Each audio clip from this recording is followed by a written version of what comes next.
Hello everyone, good morning. কেমন আছো সবাই? আশা করছি সবাই অনেক ভালো আছো, সুস্থ আছো। আমরাও ভালো আছি। তো আজ ছিল শনিবার আর এখন সকাল 8টার মতো বাজে। তো এখন থেকেই তোমাদেরকে সাথে নিয়ে ব্লগটা শুরু করছি। আশা করছি আজকের ব্লগটাও তোমাদের ভালো লাগবে। যদি ভালো লাগে তাহলে প্রথম থেকে শেষ পর্যন্ত দেখার অনুরোধ রইল। তো বন্ধুরা, আজ অনেক দিন পর তোমাদের সাথে ভিডিও শেয়ার করব। এই ভিডিওটা করেছিলাম আজ থেকে এক সপ্তাহ আগে। তো আগের শনিবারে করেছিলাম এই ব্লগটা, কিন্তু আর তোমাদের সাথে শেয়ার করতে পারিনি। শনিবারে ব্লগটা করেছিলাম, রবিবার তোমাদের সাথে শেয়ার করতে চেয়েছিলাম। আর আজ জানো তো ভয়েস দিচ্ছি পরের সপ্তাহে রবিবারে তোমাদের সাথে ভয়েস দিচ্ছি, যে আগের রবিবারে তোমাদের সাথে শেয়ার করব সে, আর পরের রবিবার তোমাদের সাথে ভয়েস দিচ্ছি। আর রবিবারেই তোমরা আজ ব্লগটা দেখতে পাবে। আজ রবিবার আর ব্লগটা ছিল শনিবারের। তো মাঝখানে একটা সপ্তাহ তোমাদের সাথে ব্লগ শেয়ার করিনি। আর এই একটা সপ্তাহে অনেক কিছু ঘটে গেছে, বলতে হয়তো তোমরা শুনে হয়তো ভাববে যে এটা কি এমন, কিন্তু আমাদের কাছে অনেক কিছুই বলতে পারো। কারণ হয়তো তোমাদের সাথে আগেও শেয়ার করেছি। আর জানো তো, সন্তানের যদি কিছু হয় না, কোনো বাবা মাই কিন্তু ঠিক থাকে না। সেটা ছোট সমস্যা হোক আর বড় সমস্যা হোক, প্রত্যেকটা বাবা মায়ের কাছে তার সন্তান যে কী সেটা শুধু তার বাবা মাই জানে। আর তখন যদি সেই সন্তানের কিছু হয়, তাহলে কিন্তু কোনো কিছুই কোনো বাবা মাই ভালো থাকে না। সেটা সে ছোট বড় যাই হোক না কেন, সেটা তাদের কাছে অনেক বড় বিপদই হয়। তো সেই শনিবারের দিনটা বেশ ভালোই ছিল। তোমরা তো জানোই মামামের বাবা আসছে আমাদের বাড়িতে, ছুটিতে আসছে, 2-3 দিনের ছুটি। তার ছুটিতে আসার আরও একটা কারণ ছিল, সেটা তোমাদেরকে বলিনি। ভেবেছিলাম দিনের দিনই সেটা তোমাদের বলবো আর ভিডিওতে তোমাদের সাথে সবটাই শেয়ার করব। কিন্তু কি থেকে যে কি হয়ে গেল, কোনো কিছু করতেও পারলাম না, কোনোটা শেয়ারও করতে কিছু করতেই পারিনি। তোমাদের দেখিয়েছিলাম মামামের জন্য কি কি কেনাকাটা করে নিয়ে আসছে মামামের বাবা। তো আমার জন্য কিছু নিয়ে আসছিল। তো আমাদের ছিল অ্যানিভার্সারি, রবিবার ছিল আমাদের অ্যানিভার্সারি। সোমবার রবিবার দুটো দিনই ছিল, তার কারণ রবিবার ছিল ইংলিশে যে ডেটটা ওইটা, আর সোমবারের দিন ছিল বাংলায় যে ডেটটা পড়ে বিয়ের ডেট ছিল ওইটা।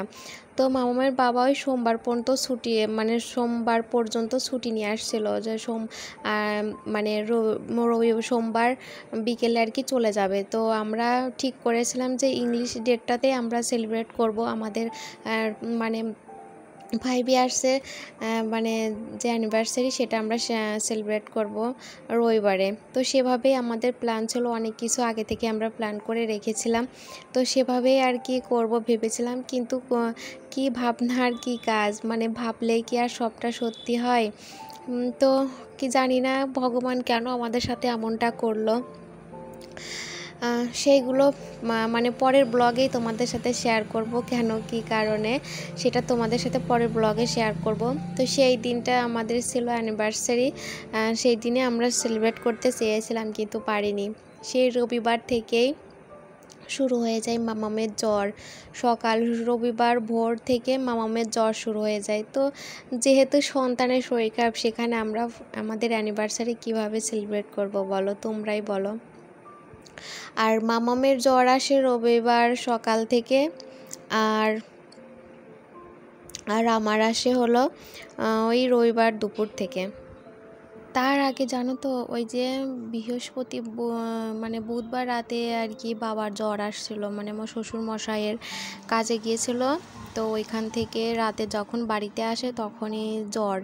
তো সেভাবে একটা জ্বর আসেনি বাবার, ওই একদিন মতো ছিল, তারপরে আর কি সুস্থ হয়ে গিয়েছিল। তখন থেকে একটু ভয়ে ভয়ে ছিলাম, যেহেতু বাড়িতে জ্বর ঢুকেই গেছে।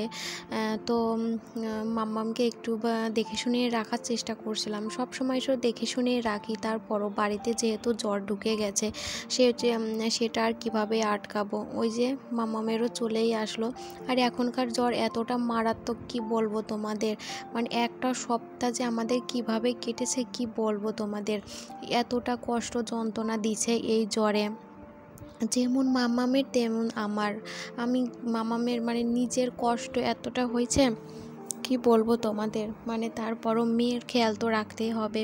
আমার যতই কষ্ট হোক মেয়ের দিকে তো খেয়াল রাখতেই হবে। তো নিজের শরীর খারাপ নিয়েও মেয়ের দেখাশোনা করেছি।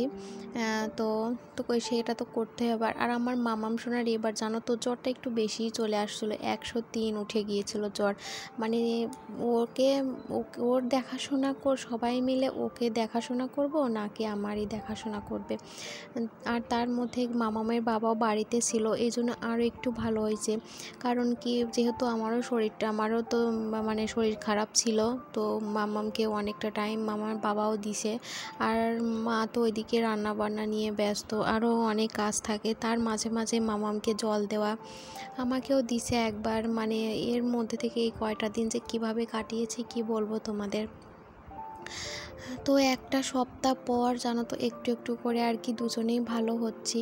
তারপর মামামের জ্বর 2 দিন টানা জ্বর ছিল, আমারও ঠিক 2 দিনই টানা জ্বর ছিল। তো 2 দিন পর জ্বরটা আর কি যায়, মানে আরও শরীরে জ্বর যাওয়ার পর শরীরে অনেক সমস্যা তৈরি হয়ে যায়। মামামের যেমন মানে কাশি, অতিরিক্ত কাশি হয়ে যায়, মানে যখন আর কি জ্বর আসে অতিরিক্ত জল ঢালা হয়। ওই যে ফিটের সমস্যা আছে তোমাদের সাথে তো শেয়ার করেছিলাম, এই জন্য এই ভয়ে জলটা অতিরিক্ত ঢালা হয়। আর জ্বরটাও এবার বেশি আসছিল, তো এই জন্য। আর আমার জ্বরটা কমে যায় ঠিকই, ওই যে মাথা ব্যথা, গলা ব্যথা, মানে পুরা শরীরই বলতে পারো ব্যথা, আরও অনেক সমস্যা তৈরি হয়ে যায়।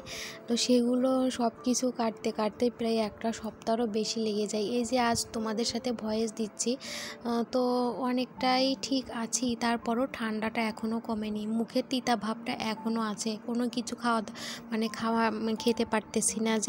যেমন মাম্মাম তেমন আমি। কয়টা দিন মাম্মাম যে কীভাবে কাটিয়েছি, মানে সেভাবে একটা খাওয়া দাওয়াই করেনি মাম্মাম।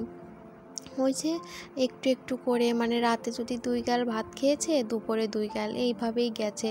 অনেকটা কষ্ট করে 2 গাল করে ভাত খাইয়েছি মাম্মামকে।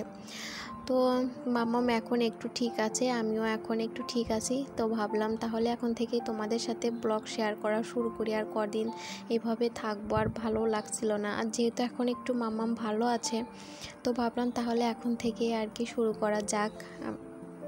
অনেক কিছু তোমাদের সাথে শেয়ার করতে পারিনি, অনেক কিছু ভেবে রেখেছিলাম, তো সেগুলো পরের ব্লগে আরও তোমাদের সাথে শেয়ার করব। এক ব্লগে তো সব কিছু শেয়ার করলে কেমন একটা হয়ে যায়।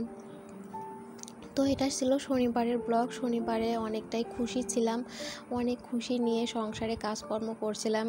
আর এমনিতে তো মানে খুশিতেই সংসারে কাজকর্ম করি, তারপরও আরও একটা স্পেশাল দিন আসছিল সামনে।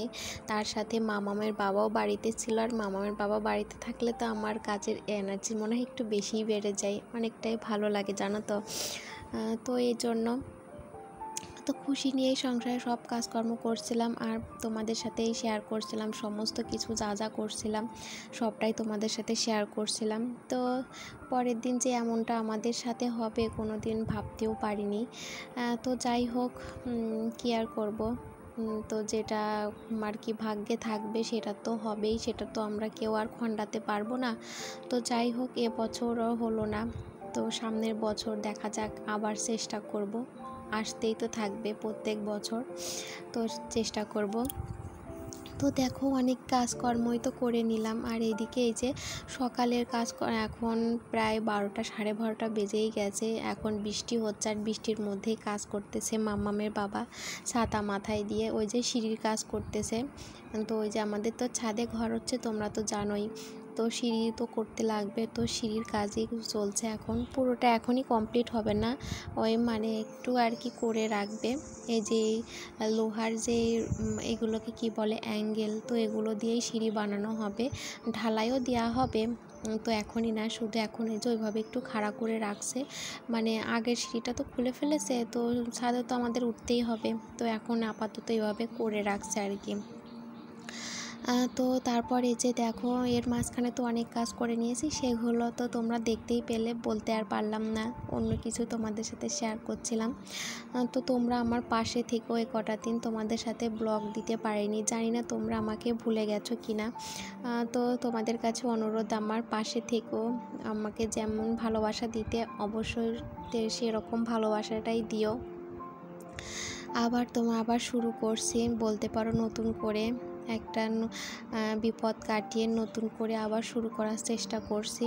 তো এই যে দেখো দুপুরবেলা মামার বাবা আর শ্বশুরমশাই গিয়েছিল বাজারে, তো বাজার থেকে মাছ নিয়ে আসছে আর এই যে ফল নিয়ে আসছে, আম, তার সাথে আনারস। ওই যে শ্বশুরমশাইয়ের জ্বর আসছিল, তো এই জন্যই আর কি মানে জ্বর আসলে জানোই তো মুখে কোনো স্বাদ থাকে না, তো এই জন্য ওই যে আনারস কেটে দিলাম, আনারস খাচ্ছে। আর এদিকে এই যে মাছ নিয়ে আসছে, তো পুঁটি কাপ মাছ আর আছে বাটা মাছ, তো সেগুলো একটু পরেই কাটবো। মামামকে ঘুম পাড়িয়ে তারপর মাছগুলো কেটে নিলাম, নিয়ে রাতে রান্নাবান্নাও করে নিয়েছি। এই যে মাছের ঝোল, পুঁটি কাপ মাছের ঝোল রান্না করেছি, আর সকালের ডাল ছিল, তার সাথে ছিল এই যে কচু শাক রান্না করেছিল সকালে, তার সাথে ছিল উচ্ছে ভাজি, আর এখানে ছিল পুঁই শাকের চচ্চড়ি, আর রাতে এনেছিল এই যে শসা। তারপর এই যে দেখো মনের আনন্দে আমরা হাতে মেহেদিও পরেছিলাম, তো আমি 2 হাত ভরে হাতে মেহেদি পরতে চেয়েছিলাম, তো এক হাতে পরেছিলাম আর মামামকে এক হাতে পরিয়েছিলাম। তো ভেবেছিলাম রাতের খাওয়া দাওয়া শেষ করে আরও পরবো, কিন্তু কি দুর্ভাগ্য, আর মেহেদি পরা হয়েই ওঠেনি। তো এই যে দেখো কালারটা কেমন হয়েছে অবশ্যই জানিও বন্ধুরা। তো আজকের ভিডিওটা এখানেই শেষ করছি, দেখা হবে নতুন আরও একটা ভিডিওর সাথে।